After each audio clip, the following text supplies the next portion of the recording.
week of February 24th through Friday, February 28th. We have about 13 items on the calendar that I'm going to mention today. 6 of these items are actually on Thursday, so make sure you really listen up for Thursday.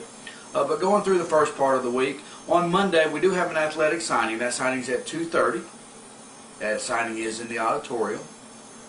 On Tuesday, of course, we have FCAT writing. This is 10th graders. I know 11th graders will also be in a class meeting during that time.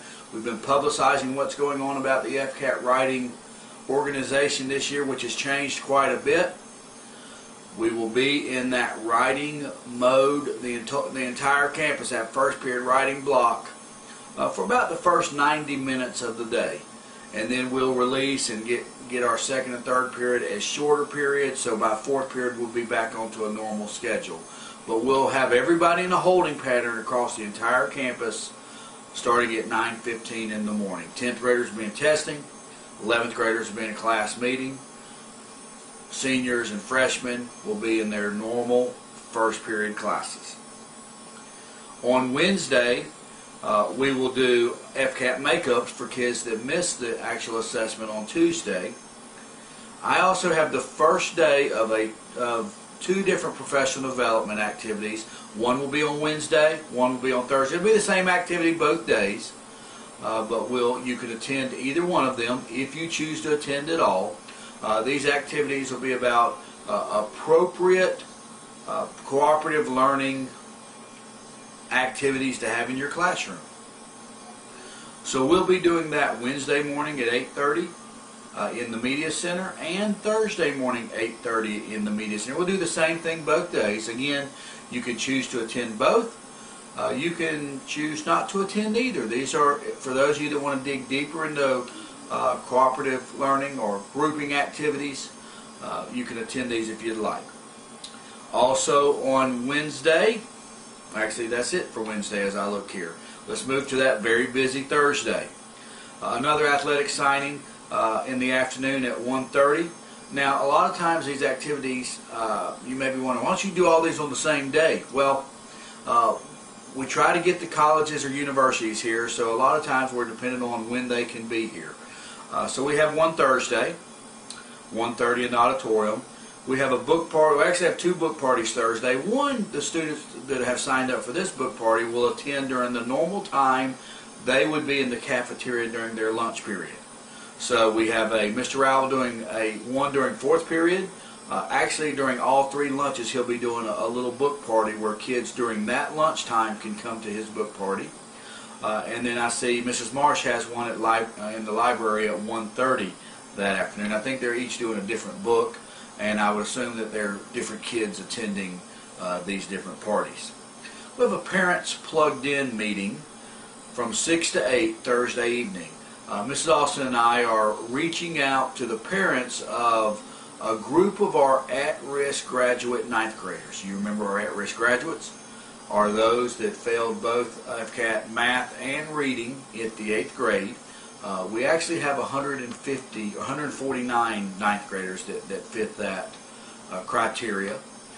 We're focused on about 70 of those, and these are 70 students that failed a core area for the first semester. We've invited their parents to a meeting on Thursday evening. We're going to have more meetings in March, April, and May, where we're trying to help that parent help their high school child get back on track for that high school career. It's called Parents Plugged In. The meeting will be Thursday evening. We'll start in the Media Center. We'll go over to MIT. We actually will feed them dinner in the culinary room at the end of the evening. And I mentioned a professional development activity. Again, that is on Wednesday and Thursday. Let's move to Friday. Friday is our annual AACC Black History program in the auditorium. Now the organization of this is as follows. We're going to follow the same exact plan we did last year. 5th period, we'll do an activity where we bring our 10th grade and 11th grade students to the auditorium at the same time, and we do our program, our Black History program for that group. 6th period, we will bring our freshmen and our seniors to the auditorium, and we'll do the program with them. We sit one group at the bottom of the auditorium, we sit the other group up higher in the auditorium, If you have students, if that's all of your students, I would ask you to please accompany over your students over to the auditorium on your specific period, so you can just help us with management. We'll have all the deans there. We'll have the administrative team there. It's normally a popular activity for our students, so we look forward to having you there to help, and we look forward to seeing what AACC has to offer this year. I also mentioned a couple of other events. On Friday, our FFA group will be over at their land judging competition. Last year we did very well in this competition, so we're looking for big activities from those kids. I'm sure Robin Enfinger will send out some information to you about what's going on with what students will be involved in that. We'll also have a group that's working on our high school mathematics textbook adoption as well on Friday. So they'll actually be at the Russell Center pretty much most of the day working on that activity. Busy week on the calendar, but let's jump over to the tip of the hats.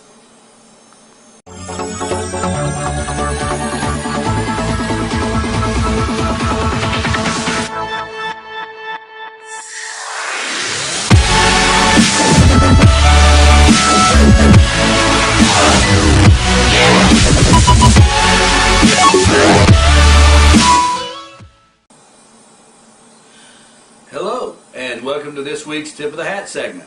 This week's Tip of the Hat segment is sponsored by Maria Poole. In honor of the Sochi Olympics, Maria has brought me a nice hat to use in our Tip of the Hat segment, so thanks Maria for that. Tip of the Hats go out this week to a group of career and technical education instructors. Scott Erickson, Kim Smith, Robin Enfinger, Katrina Dawson, Rachel Wade, all were awarded last week, brought into our school last week, $48,000. That's a 4 and an 8, that's $48,000 brought into our school for activities that they helped their students achieve last year with industry certifications in their classes. So without that $48,000, it would be impossible to keep these programs going. So a great job. Tip of the hat goes out to that entire group. Again, $48,000 they were able to bring into the school last week. So great job there.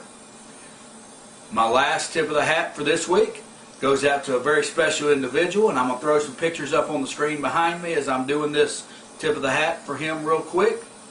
And this tip of the hat would go out to Officer Donlin, or Officer Dangle, or Barney Fife, or whatever you want to call the guy. Last week I just kind of stepped back and was observing some of the things that he was involved in, and man, he is just everywhere. He is right where we need him to be when we need him to be there. He is truly an asset to this campus, and we just appreciate his efforts so much.